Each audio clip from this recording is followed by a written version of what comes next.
जय माता दी। राधे राधे दोस्तों, कैसे हैं आप सब। दोस्तों, नवरात्रि का पावन पर्व माता रानी को समर्पित होता है। दोस्तों, नवरात्रि में माता रानी के 9 अलग अलग स्वरूपों का पूजन किया जाता है। शास्त्रों के अनुसार नवरात्रि में माँ का पूजन करने और व्रत करने से माँ की असीम कृपा प्राप्त होती है और माँ की कृपा से जीवन में चली आ रही बड़ी से बड़ी परेशानी दूर हो जाती है। कहते हैं कि जन्म के साथ ही मनुष्य की किस्मत भी लिख जाती है और किस्मत से ज़्यादा किसी को कुछ नहीं मिलता।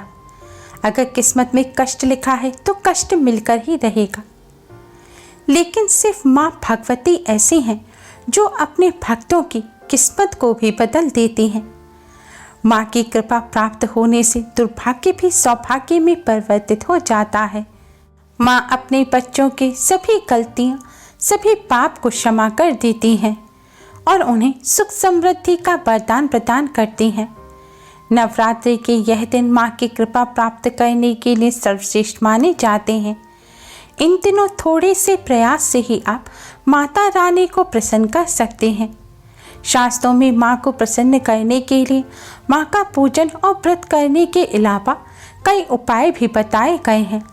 इन आसान से उपायों को नवरात्रि में करने से माता रानी की कृपा से भक्तों के सभी कष्ट दूर हो जाते हैं।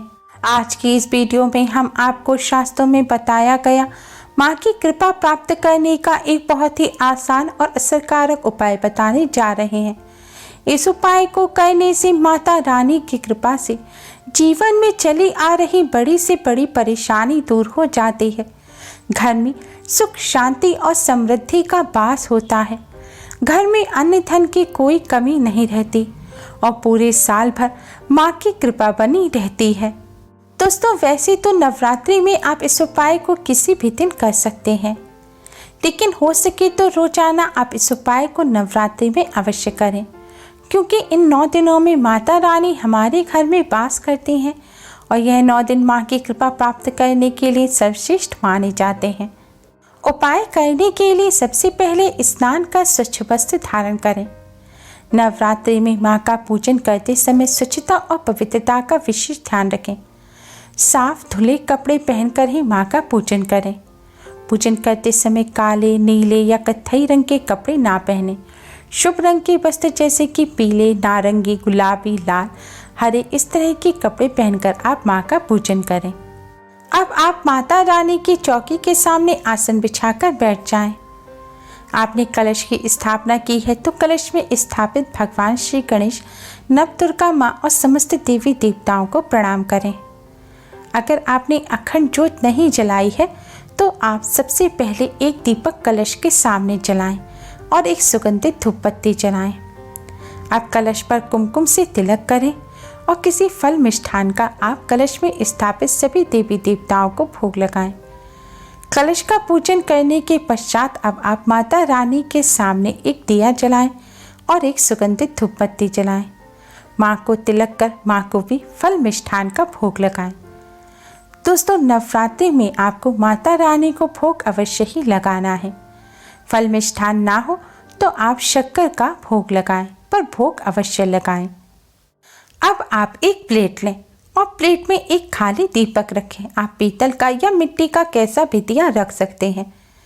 अब आप एक कपूर का टुकड़ा लें और इसे शुद्ध घी में डुबोएं और इस दीपक में रख लें और फिर इस कपूर को जलाएं। इसके बाद आप 2 साबुत फूल वाली लौंग लें। ध्यान रखें दोस्तों, लौंग में फूल होना चाहिए और लौंग में एक्स्ट्रा डंडी जो लकड़ी लगी हुई होती है वह ना हो।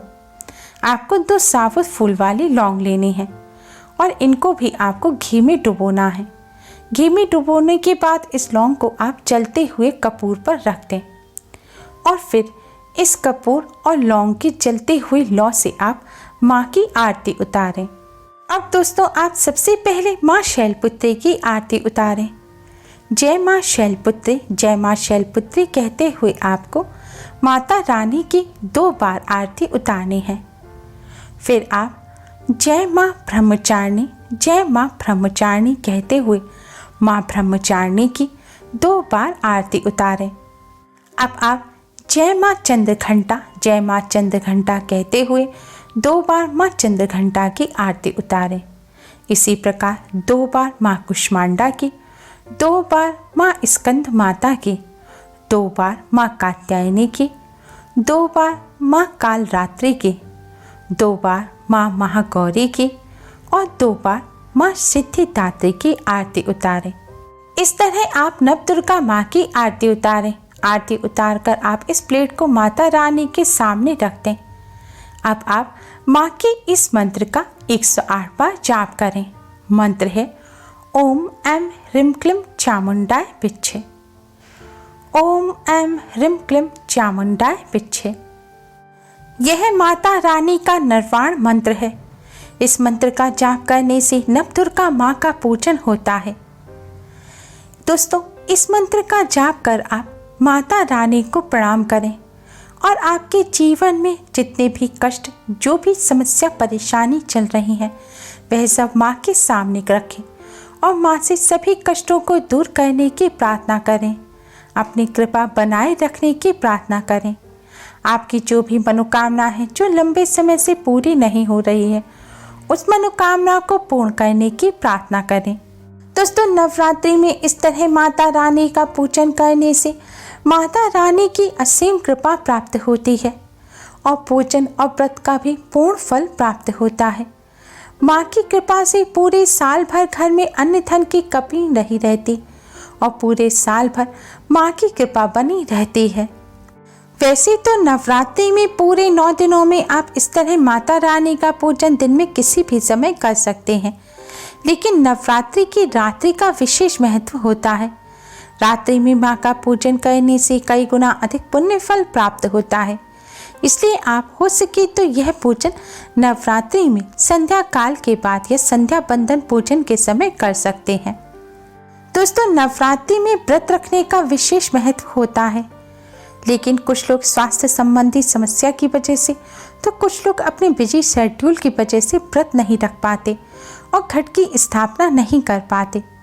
तो दोस्तों, आप इस तरह माँ का पूजन करके भी बिना व्रत रखे, बिना घट स्थापना किए हुए भी माता रानी की कृपा प्राप्त कर सकते हैं। यह माँ की कृपा प्राप्त करने का सबसे आसान उपाय है। इस उपाय को करने से पूरे साल भर माता रानी की कृपा बनी रहती है और जिन पर माता रानी की कृपा होती है, उन्हें कोई भी कष्ट नहीं सताता। उनका दुर्भाग्य भी सौभाग्य में परिवर्तित हो जाता है। दोस्तों, माँ का पूजन करने के साथ ही नवरात्रि में आपको कुछ बातों का विशेष ध्यान रखना चाहिए। नवरात्रि में खान पान का विशेष तौर पर ध्यान रखें। आप माँ के भक्त हैं और आपने घट स्थापना नहीं की है या व्रत भी नहीं रखा है, तब भी आपको नवरात्रि के दौरान शराब और मांसाहार से विशेष तौर पर दूर रहना चाहिए। आपको नवरात्रि के दौरान अंडे का या प्याज लहसुन का भी सेवन नहीं करना चाहिए। इसके साथ ही आपको अपने मन पर भी संयम रखना चाहिए।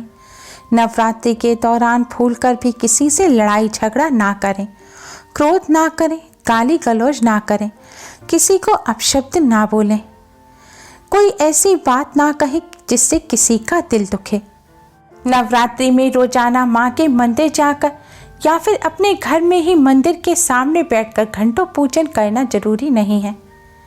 माता रानी के लिए सबसे जरूरी होता है अपने बच्चों का मन। आप अपने मन को नवरात्रि के दौरान निर्मल रखें।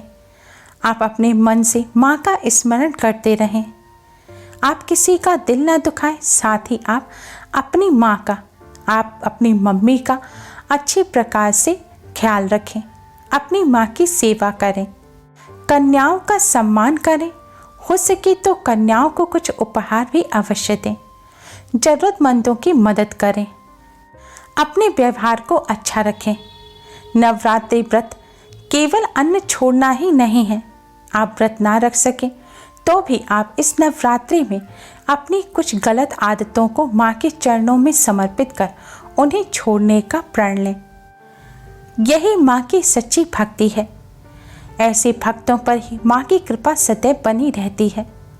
इसलिए आप अपनी बुराइयों को अपने से दूर करें और माँ की शरण में जाएं। अगर आप नवरात्रि के दौरान इस तरह अपने व्यवहार को संयमित रखेंगे, अपने आचरण को सुधारेंगे, गलत आदतों को खुद से दूर करेंगे, तो आप पर माँ की कृपा सदैव बनी रहेगी। उम्मीद है आपको हमारी ये वीडियो पसंद आई होगी। Please like, share and subscribe. Thanks for watching. Radhe Radhe.